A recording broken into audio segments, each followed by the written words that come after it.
ये इज्जत दी हमने इन्हें। हमें अमेरिका से तकलीफ है, हमें लंदन फ्रांस से तकलीफ है, ये तो बहुत बात की बात है। मगर बताना, जब अब्बा के 40वें के भगोने पे सबसे पहले कुरान वालों को पूछा गया था, तो जब तेरे बेटा दूल्हा बन के दुल्हन लेके आया था, तो वलीमे में इन कुरान वालों को क्यों भुला दिया गया? क्या ये इस लायक नहीं थे जो तेरे दस्तरखान के मेहमान बन जाते? पहली बात तो ये कि इन्हें मैयत से नीचे खाना नहीं खिलाया जाता है, जब कपड़े भी तब बनते हैं जब कोई मर जाया करता है। और तुम्हें खुदा का वास्ता सिर्फ मैयत के कपड़े ना पहनाया करो, अल्लाह तुम्हें तौफीक दे। ईद के दिन कुरान वाले का हाथ पकड़ बाजार लेके जा और कह, सुन, जो कपड़ा मेरा बेटा पहनेगा वही कपड़ा हुजूर का मेहमान पहनेगा, वही कुरान वाला पहनेगा। गारंटी देता हूँ शायद तेरी ईद की नमाज से भी खुदा इतना राजी ना हो जितना कुरान वालों की खिदमत से खुदा राजी हो। क्या बात है, क्या बात है। नारे तकबीर, नारे रिसालत, फैजाने सरकारे मदीना, फैजाने सरकारे मदीना हजरत अल्लामा मौलाना मुफ्ती मोहम्मद हम्माद साहिब क़िबला। नारे तकबीर, नारे रिसालत। ये हमारे रवैये कुरान वालों के साथ क्या इज्जत की कसम खा के कहता हूँ 99% अगर किसी के अकाउंट में 2-4 लाख पड़े ना और कुरान वाला उसके पास से गुजर भी जाए ताहिर भाई, तो ऐसे करके देखता, वो खड़ा हो जाए ना तो हाँ हजरत ऐसे बैठ सरहाने बैठे रहेगा, कहेगा पहले तो अपने बिस्तर पे बैठने को नहीं बोले, आप इच्छी कुर्सी दे दो भाई, खत्म। हाँ, और अगर कहेगा तो पाइती की तरफ को इशारा करना, बैठो अभी जी बैठो। औकात क्या है? अल्लाह की इज्जत की कसम खा के कहता हूं, कुरान की एक आयत और सारी दुनिया जमीन व आसमान की सारी दौलत अगर बराबर पल्लों में रखी जाए ना, तो कुल कायनात मिलकर कुरान की एक आयत का बराबरी नहीं कर सकती है। सुभान अल्लाह। औकात क्या है, हैसियत क्या है? तू बोल रहे है इधर को बैठा दो, तुझे क्या लगता है मर कयामत होगी, अल्लाह फरिश्तों को हुक्म देगा, जाओ जहां जहां मेरे कुरान वाले हैं उन्हें लेके आओ। कितनी उम्मतें होंगी? सारी उम्मतें, आदम से लेकर के आखिरी फर्द तक सारे खड़े होंगे। फरिश्ते कहेंगे मालिक ये तो बता, लाने कुरान वाले उनकी कोई खास ड्रेस है ना, कोई बैच लगा है, कैसे पहचानेंगे उन्हें इतनी भीड़ में? कोई उनकी शनाख्त के लिए अलग कपड़े? हुक्म होगा ना, तो मालिक फिर पहचाने कैसे? रब फरमाएगा जाओ लोगों के मुंह सूंघना, जिसके मुंह से मुश्क की खुशबू आ रही होगी वही मेरे कुरान का कारी होगा। ये इज्जतें अल्लाह अता करेगा। आज अब्बा मर जाए 1.5 क्विंटल चना पड़वा रिया मस्जिद में लाके, 1.5 क्विंटल, ऐसे ही पढ़वाने वाला ऐसे ही पढ़ने वाले थोड़ा आज हो गई। हमारे यहाँ तो ऐसा हो जाता, बारे वालों को 2 मुट्ठी चने, चने वालों को और बारे वालों को डबल। तो जिसे नहीं आता चनों के लालच में वो भी पारा लेके बैठे। ये उलमा बैठे हैं, मैं पूरी गारंटी के साथ कह रहा हूँ, कारी साहब किल्ला मौजूद है, ये कुरान के कारी लोग बैठे हैं, हाँ कुरान के उलूम के मास्टर लोग हैं। इनसे पूछो गलत पढ़ने वाले पे कुरान खुद लानत भेजा करता है। गलत कुरान पढ़ने वाले पे कुरान खुद लानत भेजा करता है। ये जो हमारे पढ़ रहे 2 मुट्ठी लालच में ये बख्शवा लेंगे। ये मुट्ठी भर चने हाथ में लेके कहते हैं आलू कितना हुआ था, और चने भी बराबर के पन्ने लौट रहा, कह रहा गन्ना कट गया कि नहीं? हाँ पैसे मिल गए तुम्हारे? कह रहे आप पारा पड़ता हुआ अखिलेश की सरकार अच्छी थी, फलाने की सरकार अच्छी थी, दिमाग ये बख्शवाएंगे। आज ले उनकी पनाह, आज मदद मांग उनसे, कल न मानेंगे कयामत में अगर मान गए। हाँ कह रहे आज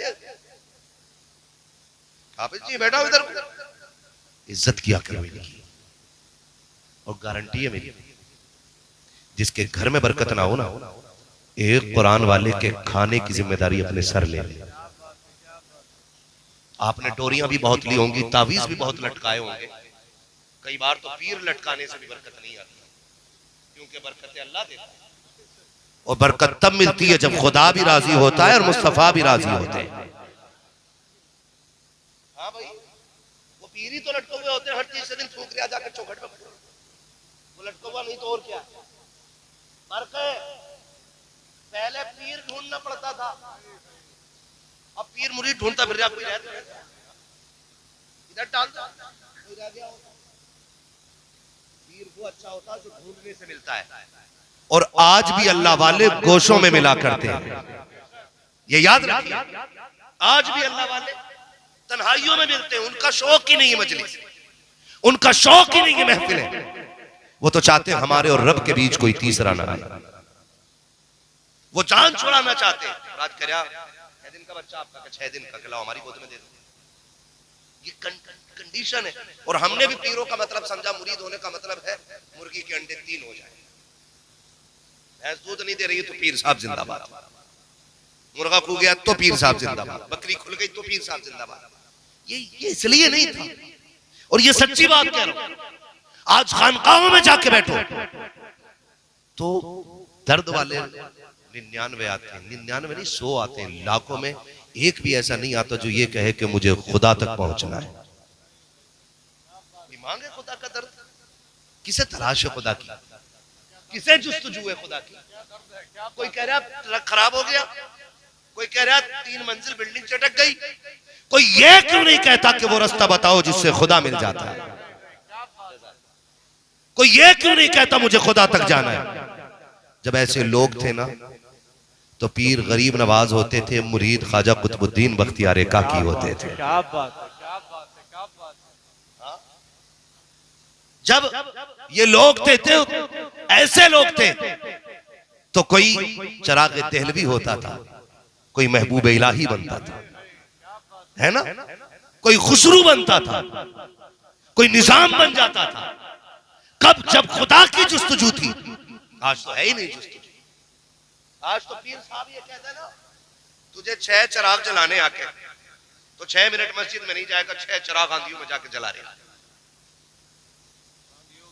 आंधियों में चिराग जला रहे जाके, और 5 बार हय्या अलस सलाह हय्या अलल फलाह, मतलब ही कोई नहीं। मुझे एक बात बता, जब देने वाला अल्लाह है, कौन है? सारे बोले कौन है, पीछे वाले क्यों नहीं बोल रहे भाई? चक्कर में तो नहीं है पड़ा हुए। देने वाला कौन? इतनी जोर से अपने रब को पुकारो कि ये दीवारें गवाह हो जाए। देने वाला कौन है? देने वाला कौन है? लेने वाला कौन है? सब चीज का मालिक कौन? खालिक कौन? तो उसे नाराज करके क्या खाक मिलेगा? सोचो, मिल सकता है? नहीं मिल सकता ना। अल्लाह को राजी करना। किसको राजी करना है? अल्लाह को राजी करना। और अल्लाह कैसे राजी होता है? वो कुरान में कहता है वलौ अन्नहुम इज़्ज़लमू अनफुसहुम जाओ, महबूब अगर ये अपनी जानों पर सितम कर लेना तो इनके लिए छूट ये है कि ये तेरी चौखट तक आ जाया करे। मेरा इमाम कहता वही रब है जिसने तुझको हमतन करम बनाया, हमें भीख मांगने को तेरा आस्था बताया, तुझे हमद है खुदाया, तुझे हमद है खुदाया। और फिर महबूब भी कैसा, हल्का फुल्का नहीं, यही बोले सिदरा वाले चमने जहां के थाले सभी मैंने छान डाले, तेरे पाए का ना पाया, तुझे यक ने यक बनाया, तुझे हमद है खुदाया, तुझे हमद है खुदाया। आओ ना हुजूर की चौखट पे, मांगो उनकी दर पे बैठ के खैरात, हम देखें कैसे नहीं मिलती है। लोग कहते हैं बहुत मांगा मिला नहीं, मैंने कहा तूने आला हज़रत की तरह मांगा ही नहीं, मांगे नहीं। गलत कह रहे हो। ऐसे मस्जिद में कॉलर खड़ा करके, इमाम साहब ऐसी नहीं चल रही, क्यों? अब्बा की जागीर में बैठा है, पंखा चला के कॉलर यूं मार के फिर हाथ उड़ा कर रहा है। दुआएं ऐसे कबूल नहीं होती। दुआएं कब कबूल होती हैं? जब अपने आप को खुद से खत्म करो। इतने नीचे आ जाओ, इतने नीचे आ जाओ, इतने नीचे आ जाओ कि तुम्हें भी कहना पड़े, तुम्हें भी कहना पड़े कोई क्यों पूछे तेरी बात रजा, तुझसे कुत्ते 1000 फिरते हैं। जब नौबत ये आ जाएगी ना, तुझसे कुत्ते 1000 फिरते हैं, फिर देख पर्दे उठेंगे, तुझे भी महबूब का जलवा नजर आना शुरू हो जाएगा। लेकिन हम तो कसाब बन के मांग रहे हैं, हम तो ठेकेदार बन के मांग रहे हैं। हम तो वहां भी कॉलर खड़ा करके मांग रहे हैं, वहां झुक के आया करो, वहां रो के मांगा करो, वहां गिड़गिड़ा के मांगा करो, वहां उसकी राह में खुद को फना करके मांगा करो। वो कहा था ना, मिटा दे अपनी हस्ती को अगर कुछ मर्तबा चाहे कि दाना खाक में मिलकर गुले गुलजार होता है। मैं क्या वजीफा बता रहा था आपको, क्या वजीफा बता रहा था? ठंड लग गई है? नहीं लगी ना ठंड? तो वजीफा मैं ये बता रहा था, जिसके घर में बरकत ना हो वो एक कुरान वाले के खाने की जिम्मेदारी उठा ले। गारंटी है मेरी, 101% अपने रब की रहमत पर भरोसा करके कह रहा हूं। लेकिन शर्त है, खाना इज्जत से खिलाइए। ये जो डिस्पोजल में कुरान वालों को खाना दे देते हैं ना, ये पक्के दर्जे की हिमाकत और जिहालत है। इन्हें तो उस बर्तन में खाना दो जो तुम्हारे दस्तरखान का सबसे कीमती बर्तन हो, और ये कहो इनसे कि चम्मच नहीं डालना है, बर्तन में अपनी उंगलियां डाल। सुना है इन हाथों से कुरान पकड़ता है, जब ये हाथ बर्तन में आते हैं खुदा की रहमतें बर्तन में उतर जाया करती है। इस इज्जत से खाना खिला के दे, फिर दे खुदा देता के नहीं। और हल्के में मत लेना। ये जो कुरान पढ़ने वाले लोग हैं आपको परदेसी लगते होंगे, कोई इन्हें लावारिस कहता होगा, कोई इन्हें सोचता होगा ये नादार है, इनका कोई नहीं है। लेकिन सुन, मैं तुझे बताने लगा हूं, एक बंदा है रोज रब के नाम पे एक रोटी सदका करता था। एक दिन हुजूर ख्वाब में तशरीफ लाए, आका ने फरमाया रोज रब की दावत करता मुझे भूल जाता है। उसने कहा हुजूर अल्लाह तो दावत से खाने से पाक है, आप ये क्यों कह रहे हैं? और हुजूर आपने मुझसे कहा कि तू रब की दावत करता है। हुजूर ने फरमाया हाँ। कहा मैं कैसे करता हूँ? कहा जब तू एक रोटी रब के नाम पे सदका करता है ना, तो खुदा की दावत का सवाब मिलता है।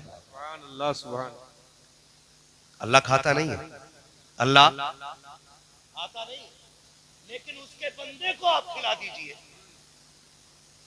वो फिर अपनी दावत का सवाब अता फरमा देता है। उसने कदम पकड़े, कहा हुजूर ये तो ठीक है मैं खुदा की दावत करता हूं, लेकिन आपको कैसे बुलाऊं, आपकी दावत कैसे होगी? मेरे नबी ने फरमाया सुन, तेरे घर के पीछे चंद कुरान वाले रहते हैं, वो कुरान पढ़ने के लिए आते हैं। अगर तेरा जी चाहे कभी तेरे दस्तरखान पे अच्छा खाना बना हो तो थोड़ी सी रोटी ले लिया कर, कुछ बोटी ले लिया कर, जाके कुरान वालों को खिला दिया कर। आका कहते हैं सुन, जब तू रब के नाम पे देता है रब की दावत का सवाब मिलता है, और जब तू कुरान वालों को खिलाएगा तुझे मोहम्मद की दावत का सवाब दे दिया जाए। सुभान अल्लाह, क्या बात है भाई, जिंदाबाद। ये है कुरान वालों की इज्जत, ये इज्जत अल्लाह ने इनको अता की है। तो इनको खाना खिलाने की कोशिश करो और लाया करो, खिलाया करो। और कभी कितने, ये बात भी मैं 100% कह सकता हूँ कि जितने फारिग हो रहे हैं इनमें से कोई भी आईएएस का बेटा नहीं है, कोई भी आईपीएस का बेटा, कोई भी इंजीनियर का बेटा, कोई किसान का बेटा होगा, कोई मजदूर का बेटा होगा, कोई दुकानदार का बेटा होगा, है ना जी? सब ऐसे ही बच्चे होंगे, सब ऐसे ही बच्चे होंगे, लेकिन किसी दौलत वाले अमीर का बच्चा यहां नहीं होगा। क्यों? मेरे महबूब ने फरमाया कुर्ब क़यामत दीन सिमट के गरीबों में रह जाएगा। ये याद रखिए, किन में रह जाएगा? गरीबों में रह जाएगा। दीन किन में रह जाएगा? इतना आहिस्ता ना बोलो कि मुझे नींद आने लगे। किन में रह जाएगा? गरीबों में रह जाएगा। अच्छा एक बात और कर लूं, मुझे उनसे तो कोई मतलब ही नहीं है जिनको अपनी डिग्रियां प्यारी हैं या अपने पद प्यारे हैं। हम तो बस इतना जानते हैं कि जब तक बिके न थे तो कोई पूछता न था, तुमने खरीद कर हमें अनमोल कर दिया। हम तो बस इतना जानते हैं। लेकिन मैं जो बात कहने लगा हूं, हमारी कौम भी ना भेड़ की चाल चलती है, जिधर एक उधर सब।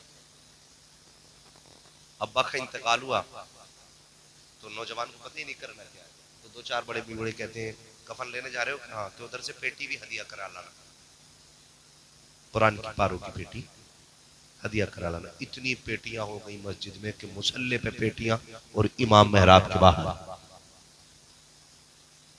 पूरी मेहराब पेटियों से भरी पड़ी। तो फिर पेटी पे पेटी, पेटी पे पेटी, पेटी लाई जाए। अब्दुल गफ्फार, पूरी जिम्मेदारी के साथ कहता हूं मैं, इतने उलमा बैठे, रखी रखी पेटियां कभी सवाब नहीं देंगे। उलमा बैठे और और मेरा ईमान तो यह है, अगर कुरान कयामत में पढ़ने वाले की शफाअत करेगा तो तौहीन करने वाले की शिकायत करने का भी हक कुरान रखता है। अगर कयामत में कुरान ये मुझे सीने से लगा के रखता था तो ये भी तो कह सकता है इसने मुझे तौहीन की मेरी, जिस दिन से ला के मस्जिद में रखा था पेटी मुड़ के इसने दोबारा नहीं देखा, मुझे दीमक खाती रही, मेरे औराक के मिट्टी बनती रही, मैं जिस कागज पे लिखा गया था उसको रखे रखे गला दिया गया। मालिक इससे पूछ तो सही इसका और मेरा रिश्ता क्या था, इसने क्यों ला के मस्जिद के अंदर रखा था मुझे? क्या पूछेगा नहीं कुरान?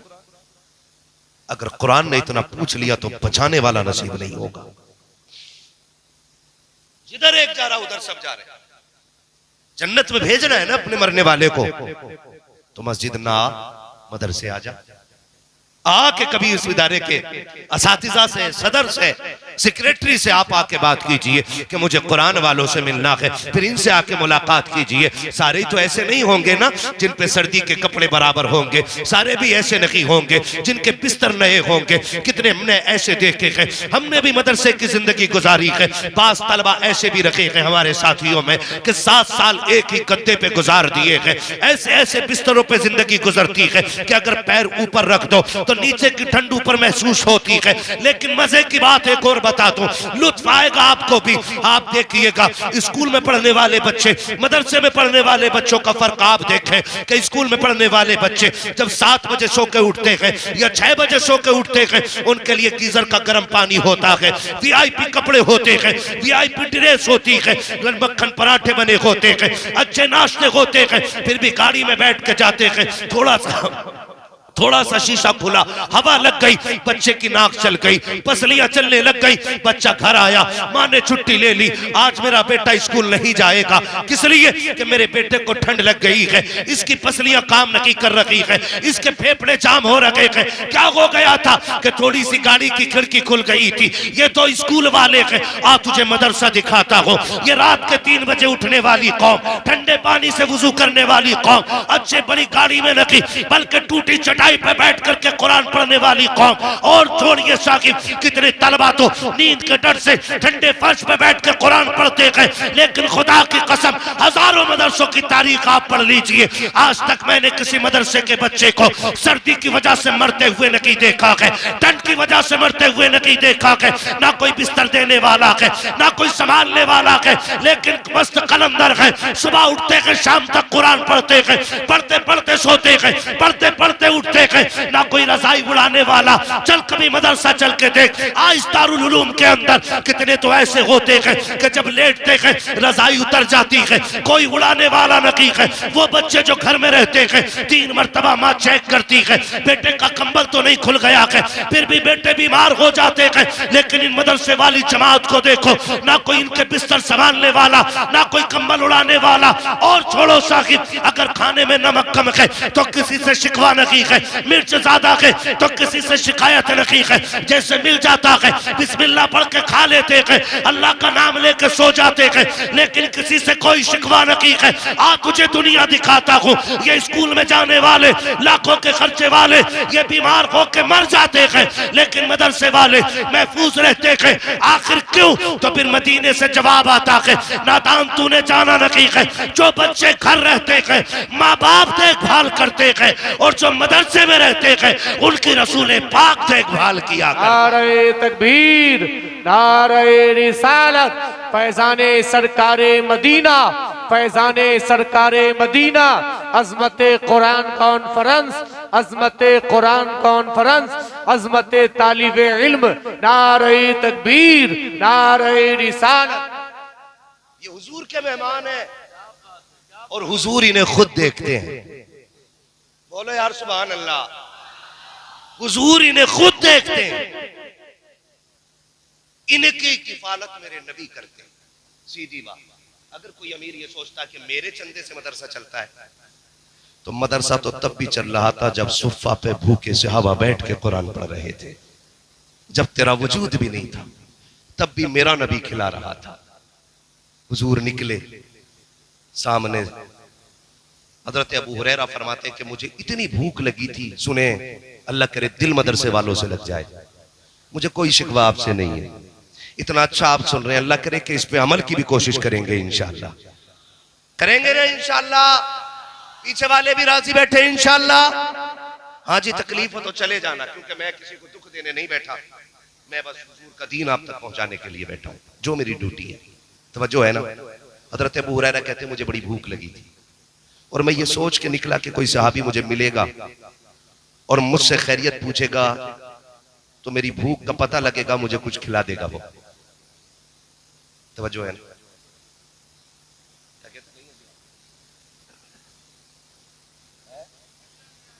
अल्लाह सलामत रखे। और दिल महफिलों में लगने लगे तो समझ लो हुजूर की तवज्जो इधर हो गई है। ये बात ख्याल रखा करो खास। अल्लाह बरकतें अता करे। हजरत अबू हुरैरा करके मैं खड़ा था कि काश कोई मुझसे मेरी खैरियत पूछ ले। तो गैरत वाले सहाबा थे, बेगैरत नहीं थे, गैरत वाले थे। आज तो ना, बस अल्लाह खैर करे, मैं किसी और तरफ नहीं जाना चाह रहा हूं। खड़े आए, कोई पूछे, देखा सामने से हजरत उमर आ रहे हैं, सलाम किया, जवाब दिया। उन्होंने पूछा कैसे खड़े हो? कहा एक मसला पूछना था। मसला पूछा, जवाब दिया, हजरत उमर ने चले गए। अबू हुरैरा चुप खड़े, कोई इन्होंने तो मेरी भूख को पहचाना ही नहीं। फिर देखा हजरत अबू बकर सिद्दीक आ रहे, वो भी पूछे कैसे खड़े हो? का सवाल था, उनसे भी एक मसला पूछा, जवाब दिया, वो भी चले गए।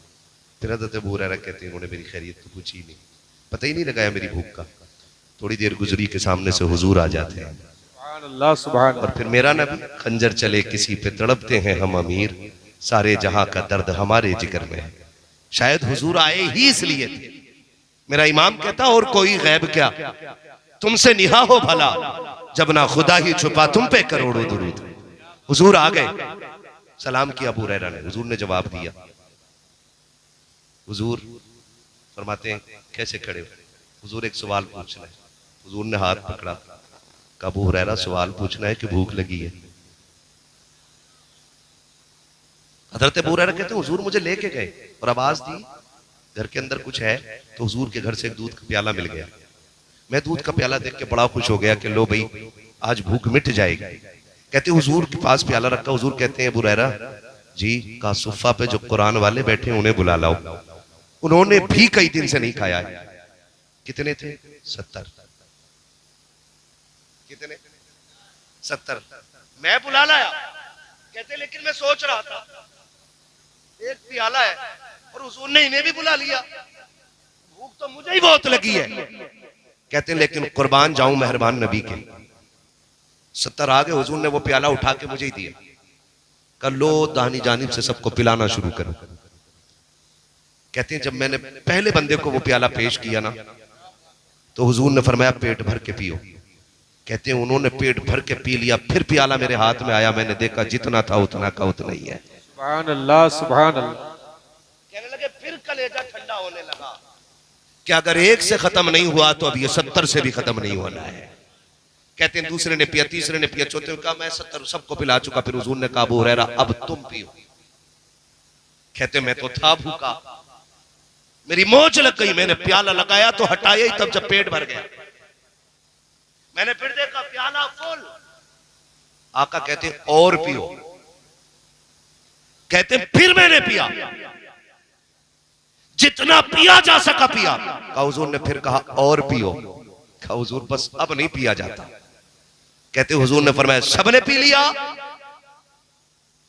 कहते फिर हुजूर ने वो प्याला लिया और फिर हुजूर ने वो दूध पिया। अबू हुरैरा कहते हैं क्यों जनाबे अबू हुरैरा, कैसा था वो जामे शीर जिससे 70 साहिबों का दूध से मुंह फिर गया। ये मेरे इमाम ने कहा। हजरत अबू हुरैरा कहते हैं 70 थे, अगर 70,000 होते तो वो दूध सबके लिए काफी हो सकता था। तो अगर कोई ये समझता मदरसे हम चलाते हैं तो औकात में रहे। मदरसे तुम नहीं, मदरसे शाहे उमम चलाते हैं।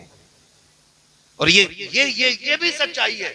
जब कभी मदरसों के मतबा कैंटीन में खाना खत्म होता है ना, तो ये उन लोगों के दरवाजे पर बिल्कुल नहीं जाते जो कुत्तों की तरह झिड़कियां देते हैं, जो जलील करके लौटाते हैं। ये नहीं जाते किसी अमीर के दरवाजे पे। शायद ये राज कभी ना खोल सके, लेकिन मैं कह रहा हूं जब सुबह होने वाली होती है और मतबख में कुछ नहीं होता, फिर ये मुसल्ले बिछाते हैं, 2 रकात नमाज हाजत पढ़ते और रूह करते हैं हुजूर के मदीने की तरफ, और रो के कहते हैं आका मेहमान आपके हैं। अगर ये फाके से रह गए, बात हमारी नहीं जाएगी। लोग कहेंगे हुजूर के मेहमान और फाके से रह गए। जब ये रो के इतना कहते हैं, खुदा की कसम गैब से इतनी मदद होती है, हुक्म मदीने से होता है और दरवाजे पे कोई ना कोई लेके कुछ ना कुछ हाजिर हो जाता है।